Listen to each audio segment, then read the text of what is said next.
how to be profitable in 2024. Marketing has really changed. That there is a path to a career within our practices. Change your website geared more towards them. The multi-generational communication conflicts. People aren't coming to you because you're an in-network provider. They're coming to you because they want a beautiful smile. This is truly what's on the mind of orthodontists. You know, having that high level of service. This day and age, it's all about differentiating yourself. So happy to be here. Hey, Shelly, thanks for joining us. Thanks for having me. Oh, we're ecstatic. I cannot wait to hear what you have to say on these questions. So what, in your opinion, is on the mind of every orthodontist that they don't have a solution for? Great question, Devin. So typically when my prospective clients, doctors reach out to me, their goals are really based on growth. How do I grow? And I would say the second topic is really how to implement new systems. So they're onboarding a new system, a new technology, a new way of treatment, and they're struggling with the implementation piece. So just, operational systems and things like that. And then I would say the third is team. I have a lot of docs call me just with team frustrations, whether it's hiring or the team members not being compliant with their role, not following through. And often there's lack of clear expectations, but frustrations on, gosh, I really want to implement this, but I'm getting pushback from my team, or I need to hire. Finding good quality difference makers in your team is challenging. And so I think that that's also an area that doctors struggle with. I love it. I love it. So you've definitely set up some, let's call them issues, problems that doctors come to you with. I'm a big believer in facing the obstacles and the problems head on as part of finding the solution. Absolutely. So how do you coach your doctors, your practices to lean into these specific obstacles, these specific issues that you've brought to light? How do you coach them to lean into that as part of finding the solution? Yeah, absolutely. So definitely leaning in, but even more so than leaning in, I think you got to go through it. You have to go through the motions. You can't just, kind of dip your shoulder in it. And I think I'm going to try this. And I think I'm going to do that, is really just to move through it. So I'll kind of go back to those focuses and the obstacles and challenges that my doctors have. So let's start with growth. So doctor calls and they're, I've actually had quite a few clients recently say, Shelly, I don't feel like I have unrealistic expectations.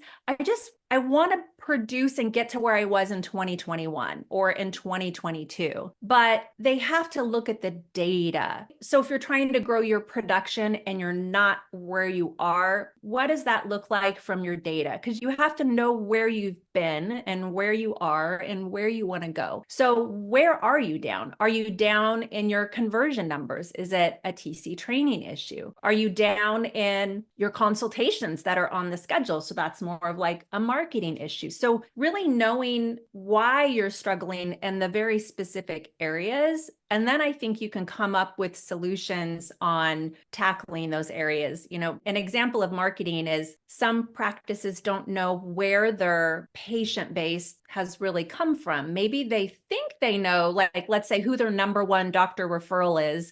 But when you access those reports, and hopefully the team members are asking where these new patients are coming from. How did you hear about us? Should really be that first question. So hopefully all of that is in the system so that when you access those reports for your business, that they're accurate. But a lot of times I'll find that those doctors think they know who their number one referrals are, and they really don't. Or maybe this doctor was their number one referral 5-10 years ago, but they're not anymore. So then you got to find out why. So I think just knowing your business so that you can put strategies into place for growth. And then as far as systems and, operations, I think really just involving your team members in that. Don't just say, hey guys, we just got this new iTero and we're going to start doing this in our new patient consultations. But you have to give them proper training and you need to ask for their opinion because they're in it. They're representing you and your practice and your brand, and they're the ones that are taking care of your patients. And that, I guess, kind of leads me into my third, which is the team, is make sure that you're investing in your team. We hear a lot about the new patient experience. And that's golden. That's huge and definitely needed for practice growth. But what about your team experience? So yes, culture. You hear, people talking about culture and you got to create this really wonderful office culture. But I think it even goes deeper than that, is to ask your team members, let them participate in lead meetings, let them own a little piece of whatever the business is, be in charge of your lab or be the, lead in your team meeting, and listen to their ideas. Just like we ask our patients, like, what are your goals for treatment? And we want to achieve that in the new patient consultation.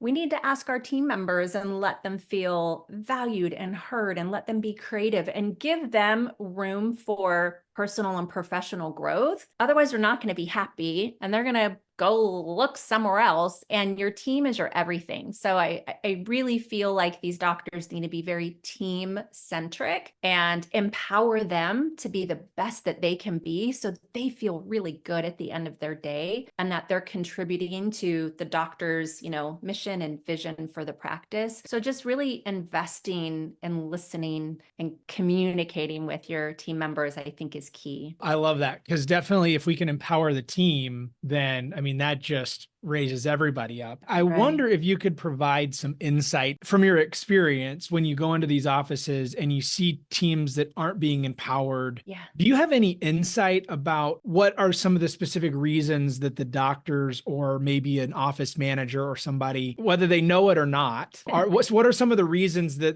obstacles that keep them from empowering the team? Does that make sense, what I'm trying to ask? Yeah, I think that the obstacles are like time. I think often I'll go into a practice and it's chaotic. It's chaos. Everybody's running around. Everyone's doing their job. So the patients are being seen on time. They're juggling. They're getting all their, clinical x-rays. They're doing everything. They're scheduling the next appointment, but it's not streamlined, and they're working so hard, which you want your team members to work hard, but there's not the opportunity to take a breath. And often, like, that morning huddle doesn't happen. Everybody just kind of flies in at the last minute. There's already patients in the reception area and they're setting the trays and they're just bringing people back because they don't want patients to wait. I think a matter of taking a step back and looking and evaluating. And I love morning huddles. I talk about it a lot in my coaching. And I think it's so important, but doing the morning huddles the right way, I love starting in a positive way. So I like the morning huddles to start off with giving some praise. So whoever the facilitator is, and I like rotating the facilitator, to start off the morning with, you know what? Susan's a rock star. Like, she helped me with my patient. I was having trouble getting this wire in the bracket, or I was running behind and she came in and saved the day. She cleaned my chair for me, whatever it is. So start off the day with just giving a shout out, public praise is everything. And I think offices, whether it's the doctors or the office manager, you get so buried in with your important busy work that you forget to just say, like, I appreciate you. Like, you really, really helped me out. I'm so grateful for you. And I know yesterday was challenging. So-and-so was out sick, but I just want to say thank you so much for your hard work. That goes such a long way and can really start the day off in a positive way. And then you can look at the schedule, and then you can talk about your business, and then you can look at maybe the stressors that are going to happen throughout the days, so that, collectively as a team, you can come together and find solutions so that you can make the day as, wonderful as possible. Love that insight. One more question on this, because I wasn't really intending to go kind of this deep into it, but you just said so many great things that I really want to help the people that are listening kind of dig into it. One thing that I've heard a lot, and maybe you hear this too, in terms of team huddles specifically, is that, like, and you even mentioned it, I think, they get so busy and the team huddle takes a back seat. What is the practice that you would suggest for making sure that team huddle remains a priority? Is it a scheduling issue? Is it what are the things that they can put into place to really protect that time? Yeah, I think, and this kind of goes back to the system, operational systems. You really need to have these, I don't like the word policies and procedures, but it needs to be a policy. It needs to be, okay, everybody, our first patient is at 9 a.m. today. We have our morning huddle at 8:45 every day, period. You need to make sure that your team understands that the doctor or the practice manager, whoever it is, needs to make it mandatory. You all need to show up. This is what we do. This is how we start our day, and hold the team members accountable. I know I've worked with some doctors and they're like, it doesn't happen. Everybody comes in late. Well, it's almost like parenting.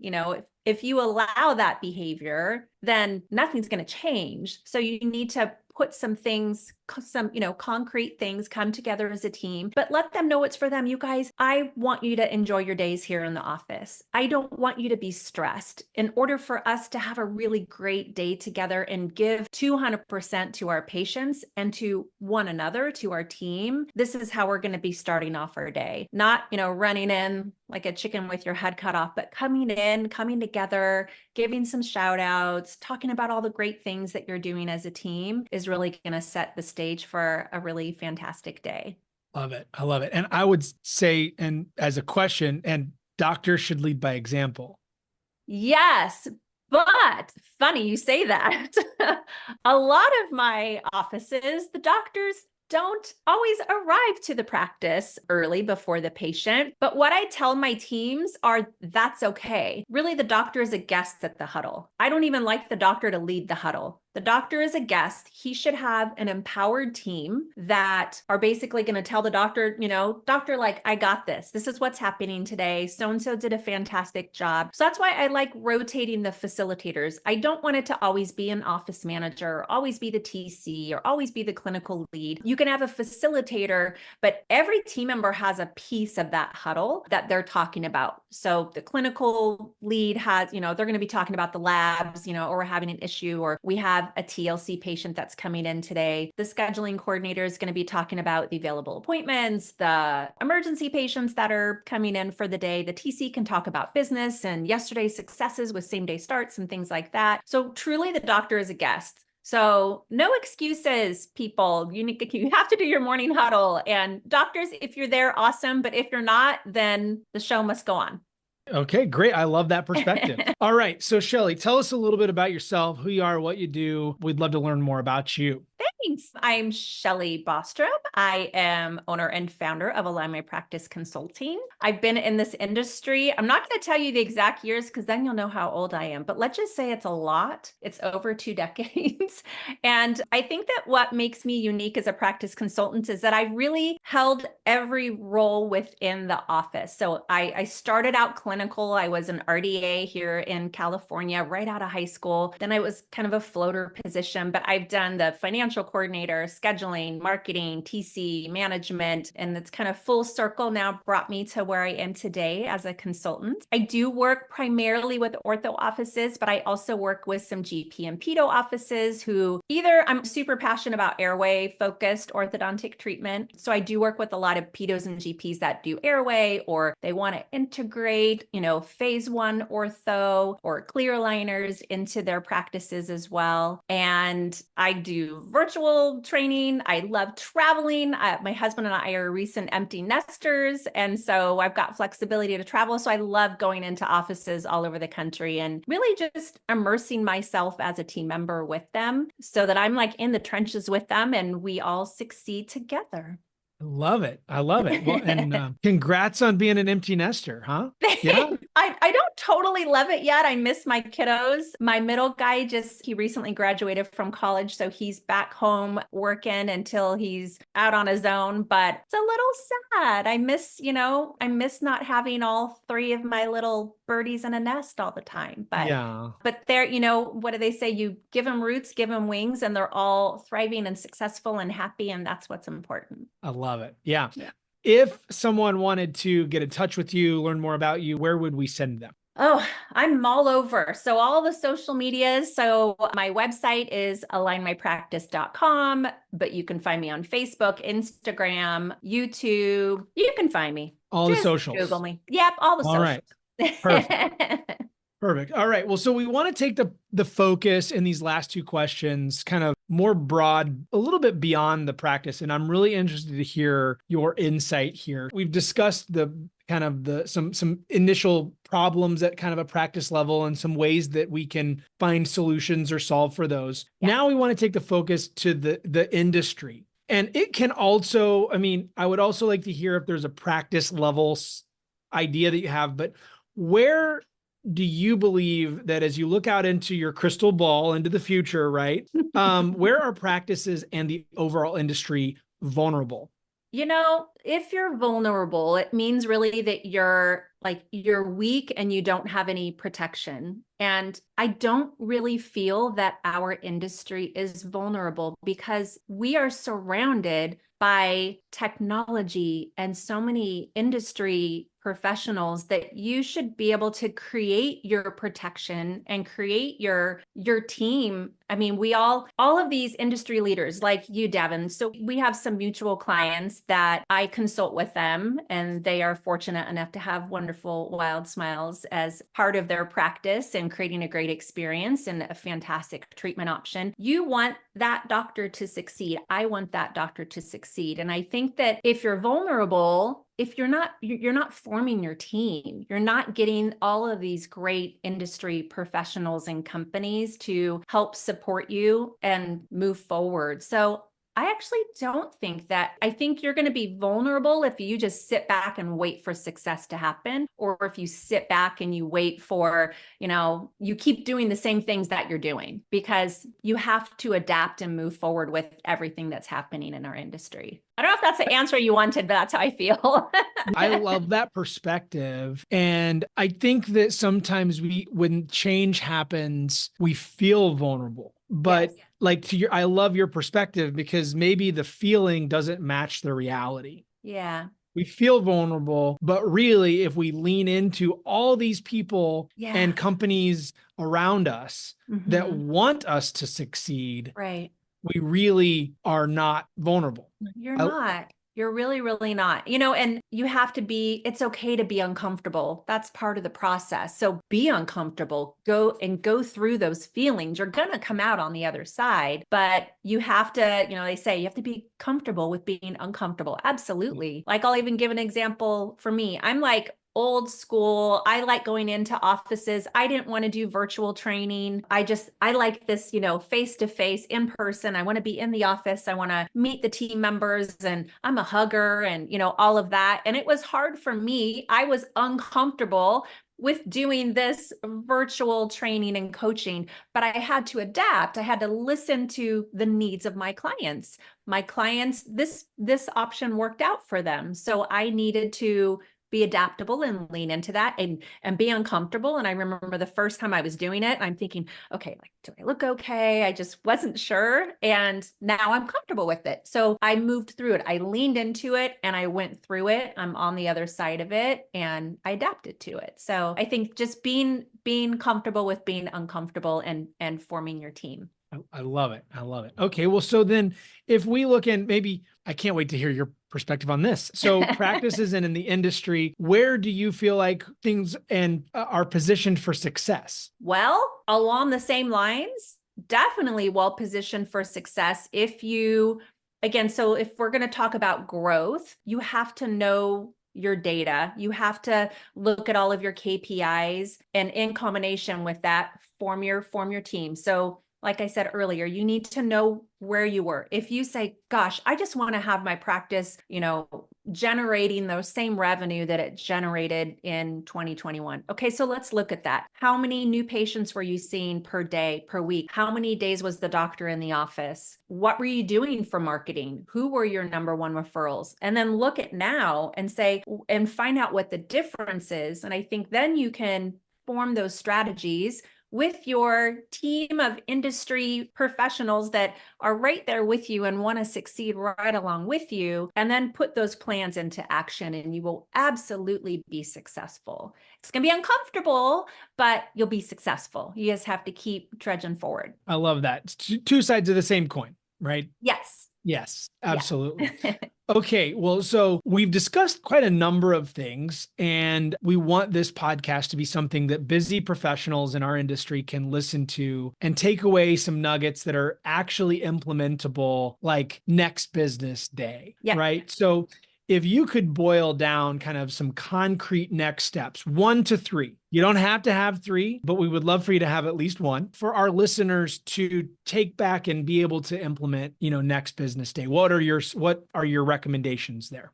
Yeah, I think finding a mentor to help you, someone that you look up to that has gone through the same struggles that you might be going through. It might not even be one person. It might be a consultant, it might be another doctor, it might be a study club, it might be a Facebook group. So I think finding a mentor that you can troubleshoot things with and talk to and have guidance with to help you, I think that's important. And investing in your team. I think just having, maybe even having like a kickoff meeting with your team and talk to your team and let your team know, hey guys, this is where I want to go with the practice. This is where we were. This is where we are. This is where I want to go. But invite them to be a part of your growth journey and ask for their feedback. Do you guys have any ideas? I think that your team members are going to be more on board with your vision if you show them that you value their feedback and you listen and implement their ideas into your practice's vision and mission. So I think that's really the first step, is have kind of a kickoff meeting so that you and your team are coming together as a board to get your practice where you want it to go. And then just forming your,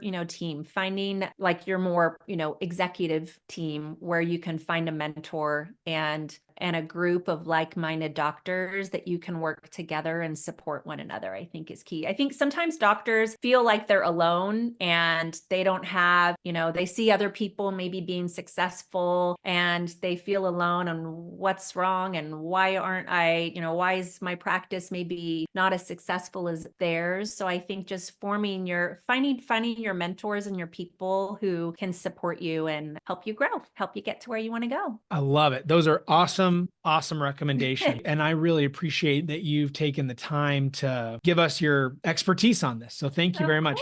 I do have one last question for you. Okay. So this is, everybody is being asked this question and no one had a heads up. Okay. So awesome. yeah, I think you're going to like it. Because you do a great job of sharing, like you shared a couple personal stories. So I think you definitely understand the value and power of story, right, in what we're doing here. And as a company, with WildSmiles, we're trying to understand and make sure that we're supporting the story that our customers are living and that their patients are living. And you're doing the same. So in line with that story, that idea of story, who or what is your favorite villain, and who or what is your favorite hero? Because those are the two things that make every story great, right? Wow. My favorite villain. I don't like villains, Davin. I'm like the positive, the good guy always wins. I'm going to say Ursula from Little Mermaid for really no reason at all. She has a great voice. I like singing. So and I don't think she's all that terrible. And this is, Little Mermaid was something that my kids enjoyed and I enjoyed. And then hero. Can it be like a human or does it have to be like a Marvel character? It can be anything you want. Whatever you think a hero is. I'm going to say my mom. I love that. My mom is my hero, and she's actually gone through quite a lot in the last 12 months, and she had to have grit and strength and courage, and she's here today, and I'm very proud of her. And she's been like my best friend and my biggest supporter in all of my entrepreneurial ventures. So I would say my mom is my hero. There we go. Shout out to Pat. Shout out to Pat. There we go. Yeah. Thank you, Pat. Well, I love it. No, I think it's great. And I think villains make the story more interesting because it gives the hero someone to battle against, to win and overcome the day. So even though I'm with you, villains don't have to be all that bad, but it definitely makes for a good story. Yes. I love when kind of crazy things happen and that aren't planned. And I always say that. I'm like, that's going to make for a really good story. Like we're going to, in a year from now, like when we get through this, even though today seems awful and terrible, we're going to all laugh about it. So I love that. There we go. Well, Shelly, thanks for giving us your time, sharing your wisdom and insight with us. We really appreciate it. Thanks for having me, Davin. This was fun.